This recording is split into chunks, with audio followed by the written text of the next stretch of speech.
आज की ताजा खबरों के अपडेट में बात करेंगे देश भर की तमाम बड़ी और काम की खबरों के साथ ही भारत सरकार की ओर से लिए गए कुछ महत्वपूर्ण फैसलों और जारी किए गए कुछ नए नियमों की। इसके अलावा पीएफ खाताधारकों के लिए एक जरूरी और महत्वपूर्ण खबर है, बताएंगे आपको आगे इस अपडेट में। साथ ही बाढ़ प्रभावित किसानों को बड़ी राहत, सरकार ने दी है 208 करोड़ रुपए की आर्थिक मदद।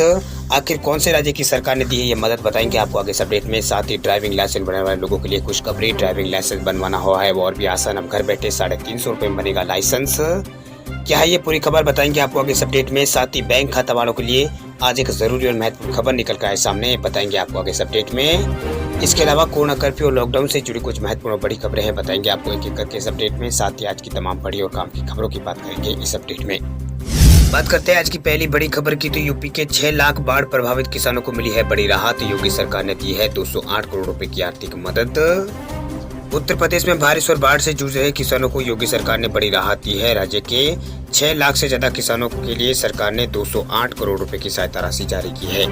दरअसल पिछले दिनों हुई बारिश की वजह से मऊ, अलीगढ़ और झांसी समेत राज्य के 44 जिलों में बाढ़ यहाँ पर आई थी, यानी बाढ़ की चपेट में थे, जिसकी वजह से किसानों को भारी नुकसान हुआ है। वह किसानों की पकी हुई फसल पूरी तरह से बर्बाद हो गई, जिसके बाद अब राज्य सरकार ने किसानों की मदद के लिए हाथ आगे बढ़ाया है। वही सरकार ने किसानों की मदद के लिए 208 करोड़ रुपए की राशि जारी की है। अधिकारियों को किसान तक पैसा पहुंचाने की मदद यहाँ पर करने के निर्देश यहाँ पर जारी किए गए हैं। आपको बता दें कि पिछले दिनों सरकार ने भारी बारिश की वजह से हुए किसानों के नुकसान का आकलन किया था। इस आकलन के आधार पर ही सहायता राशि जारी की गई है। वही बात करते हैं अगली खबर की, तो दिल्ली में आज से खुलेंगे सभी स्कूल और सिनेमा, नियमों का करना होगा पालन। राजधानी दिल्ली में 19 महीने बाद आज से नर्सरी से लगाकर 8वीं तक के सभी सरकारी और निजी स्कूल 50% क्षमता के साथ खोले जा रहे हैं। हालांकि कोई भी स्कूल अभिभावक की मंजूरी के बिना बच्चों को स्कूल आने के लिए बाध्य नहीं करेगा। वही दिल्ली सरकार ने स्कूलों को खोलने के लिए गाइडलाइन जारी कर दी है। इसके मुताबिक ऑफलाइन के साथ साथ ऑनलाइन क्लासेस भी दिल्ली में जारी रहेगी। दिल्ली सरकार इससे पहले 9वीं से 12वीं तक के स्कूलों को खोल चुकी है। वही अब सिनेमाघरों और थिएटर मल्टीप्लेक्स को दोबारा खोलने की यहाँ पर अनुमति दी गई है। ये 50% क्षमता के साथ अभी खुल सकते हैं। वही विवाह समारोह और अंतिम संस्कार के दौरान 200 लोग शामिल हो सकेंगे। सरकार की ओर से जो गाइडलाइन जारी की गई उसमें कहा गया है कि दिशा निर्देशों के मुताबिक स्कूलों में भोजन और किताबें साझा नहीं किए जा सकेंगे। वही चेहरों पर मास्क पहनना अनिवार्य होगा। इसके अलावा 2 पारी में चलने वाले स्कूलों में पहली पारी के खत्म होने के बाद दूसरी पारी प्रारंभ होने से पहले कम से कम 1 घंटे का अंतर इसमें होना चाहिए। इस दौरान विजिटर की एंट्री भी प्रतिबंध यहाँ पर रहेगी। वही एंट्री और एग्जिट पॉइंट्स अलग अलग सामाजिक दूरी का पालन यहाँ पर जो एंट्री लेवल है वहाँ पर करना होगा। वही बात करते हैं अगली खबर की, तो पीएफ खाताधारकों के लिए जरूरी खबर, ईपीएफओ ने जारी की है चेतावनी। पीएफ खाताधारकों पर ऑनलाइन धोखाधड़ी का है खतरा। कर्मचारी भविष्य निधि संगठन यानी ईपीएफओ ने अपने सब्सक्राइबर्स को ऑनलाइन धोखाधड़ी को लेकर खतरे की चेतावनी यहाँ पर जारी की है। वही ईपीएफओ ने ट्वीट करके कहा कि अगर कोई व्यक्ति खुद को पेंशन फंड का सदस्य बताकर आपके अकाउंट से जुड़ी या फिर दूसरी गोपनीय जानकारी मांगता है तो उसे बिल्कुल ना दे। ईपीएफओ ने कहा है कि संगठन सब्सक्राइबर्स के आधार, पैन कार्ड और यूएएन, बैंक अकाउंट और ओटीपी जैसी जानकारियां फोन कॉल्स या फिर सोशल मीडिया के जरिए नहीं मांगता है। साथ ही ईपीएफओ ने बताया है कि सब्सक्राइबर कैसे सुरक्षित रह सकते हैं, इसके लिए कुछ टिप्स भी यहाँ पर जारी किए गए हैं। वही ईपीएफओ ने कहा है कि संगठन की किसी भी सर्विस के लिए कोई भी सदस्य व्हाट्सएप या फिर किसी दूसरे सोशल मीडिया प्लेटफॉर्म के जरिए पैसे जमा कराने की मांग नहीं कर सकता है। साथ ही कहा गया है कि सब्सक्राइबर्स व्यक्तिगत गोपनीय जानकारी मांगने वाली कॉल्स या फिर मैसेजेस पर ध्यान मत दीजिए, ना ही ईपीएफओ सदस्यों को पैसे ट्रांसफर करें। आपको बता दें कि पीएफ अकाउंट्स ज़्यादातर यहाँ पर फिशिंग अटैक का शिकार यहाँ पर बनते हैं। इसमें अपराधी व्यक्तिगत जानकारी हासिल कर पेंशन जो फंड है उसमें सेंधमारी करता है। बात करते हैं अगली खबर की, तो विराट कोहली बतौर कप्तान फिर हुए नाकाम, न्यूजीलैंड से मिली है करारी शिकस्त। टीम इंडिया को टी20 वर्ल्ड कप में रविवार को लगातार दूसरी हार मिली है। न्यूजीलैंड ने भारतीय टीम को 8 विकेट से शिकस्त यहाँ पर दी। इसके साथ ही विराट कोहली की टीम टूर्नामेंट से बाहर होने की कगार पर पहुंच गई है। वही टी20 वर्ल्ड कप के यहाँ पर अगर कल यहाँ पर जो 27वां मैच खेला गया था उसमें करो या मरो का मुकाबला भारत का था। वही इस मुकाबले पर कागजों में दुनिया की सबसे मजबूत भारतीय बल्लेबाजी क्रम न्यूजीलैंड की कतमनी गेंदबाजी के सामने बिल्कुल यहाँ पर प्लास की पत्तों की तरह बिखर गए। वही न्यूजीलैंड के हाथों 8 विकेट से हारकर विराट कोहली की जो टीम है वो टूर्नामेंट के बाहर होने के कगार पर पहुंच गई है। बात करते हैं अगली खबर की, तो बैंक खाताधारकों के लिए जरूरी खबर, इस महीने 17 दिन बंद रहेंगे बैंक।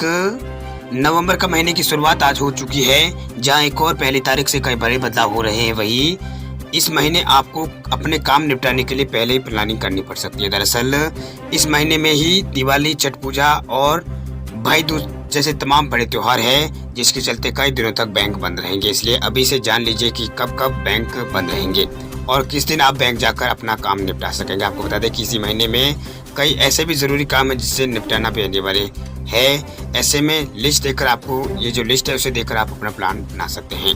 वही इस नवंबर महीने में 17 दिन बैंक बंद रहेंगे।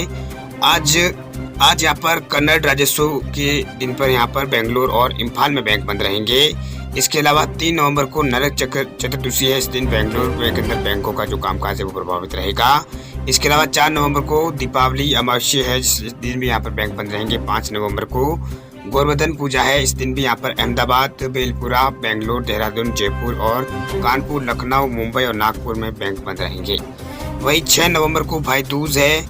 इस दिन भी यहाँ पर गंगटोक, इम्फाल और कानपुर, लखनऊ और शिमला समेत कई बड़े शहरों में बैंकों का कामकाज प्रभावित होगा, यानी बैंक बंद रहेंगे। इसके अलावा 10 नवंबर के दिन छठ पूजा है। इस दिन पटना और रांची में बैंक बंद रहेंगे। वही 11 नवंबर को छठ पूजा के दिन भी यहाँ पर पटना के बैंक बंद रहेंगे। वही 12 नवंबर को वागला महोत्सव में शिलोंग में बैंक बंद रहेंगे। वही 19 नवंबर को गुरु नानक जयंती के दिन जयपुर, जम्मू कश्मीर और इधर यहाँ पर कानपुर, कोलकाता, लखनऊ, मुंबई, नागपुर, दिल्ली, रांची समेत देश के लगभग सभी बड़े शहरों में बैंक बंद रहेंगे। चलिए बात कर लेते हैं अगली खबर की। तब अटल पेंशन योजना में ऑनलाइन खुलवा सकते हैं खाता, शुरू हुई है देश में नई सर्विस।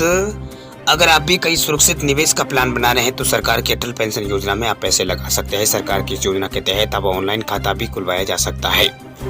वही pension fund regulator development authority ने इसके लिए यहाँ पर आधार के जरिए ई-केवाईसी की सेवा से यहाँ पर करने वाले हैं। वही अटल पेंशन योजना के तहत सदस्यता किसी भी बैंक ब्रांच, नेट यहाँ पर बैंकिंग और APY service provider digital mode के माध्यम से की जा सकती है। वही पेंशन रेगुलेटर ने अब अटल पेंशन यहाँ पर की पहुंच को यहाँ पर बढ़ाने और सदस्यों के प्रोसेस को और आसान बनाने के यहाँ पर फैसला किया है। वह आसान बनाने के लिए ई-केवाईसी के माध्यम से पहले से और आसान यहाँ पर आवेदन यहाँ पर करने की बात कही है। वही पेंशन रेगुलेटर ने अपने सर्कुलर के अंदर कहा है कि ई-केवाईसी के जरिए ग्राहकों को प्राप्त आधार की जानकारी और पेंशन अमाउंट और पेंशन जो पेमेंट है उसका तरीका जैसी जानकारी बैंक के साथ बांटेंगे। वही ग्राहकों को बैंक सेविंग अकाउंट को बनाए यहाँ पर रखना होगा। वह अटल पेंशन खाता खोलने के बाद यहाँ पर एपीवाई एसपी द्वारा ग्राहकों को बाद में सर्विस की पेशकश की जाएगी। सभी एपीवाई खातों को आधार के साथ जोड़ा जाएगा। बात करते हैं अगली खबर की। तो ड्राइविंग लाइसेंस बनवाने वाले लोगों के लिए खुशखबरी, अब घर बैठे बनवा सकते हैं ड्राइविंग लाइसेंस। केवल 350 रुपये है फीस।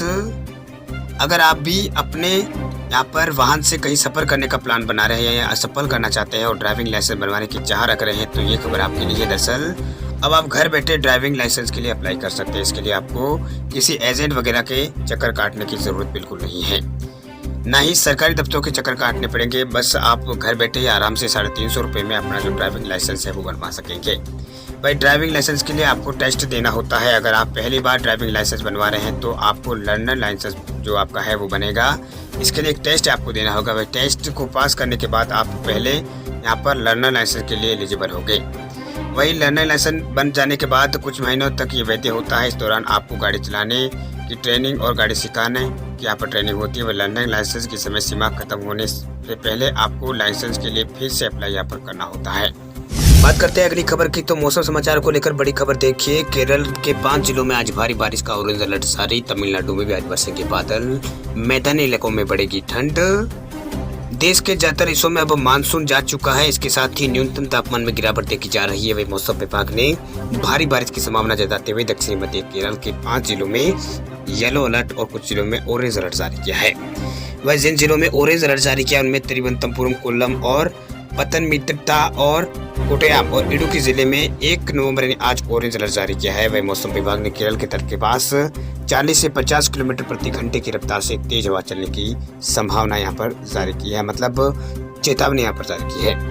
वही 5 जिलों में त्रिशूर, पलक्कड़ और कोझिकोड और मणिपुरम और वायनाड में भारी बारिश संकेत देते हुए येलो अलर्ट यहाँ पर जारी कर दिया गया है। वही केरल के अलावा तमिलनाडु और ओडिशा में के कुछ हिस्सों में भी बारिश की संभावना यहाँ पर जताई गई है। इसके अलावा मौसम विभाग की ओर से ये अलर्ट यहाँ पर इन राज्यों के लिए जारी किया है। वह क्लाइमेट वेदर की रिपोर्ट के अनुसार अब मैदानी इलाकों में न्यूनतम तापमान में और अधिक गिरावट आएगी, इससे ठंड बढ़ेगी। क्लाइमेट वेदर की रिपोर्ट के मुताबिक पंजाब, राजस्थान, मध्य प्रदेश, हरियाणा, दिल्ली, एनसीआर के अधिकांश हिस्सों में न्यूनतम तापमान में गिरावट देखने को मिलेगी। एजेंसी का कहना है कि ऐसा पश्चिमी हिमालय के क्षेत्र में बने पश्चिमी विक्षोभ के कारण हो रहा है। इससे सीकर, छिंदवाड़ा, पंचमढ़ी, बूंदी, मध्य प्रदेश और राजस्थान के आसपास के इलाकों में 2 दिन में जबरदस्त तापमान में गिरावट की संभावना है।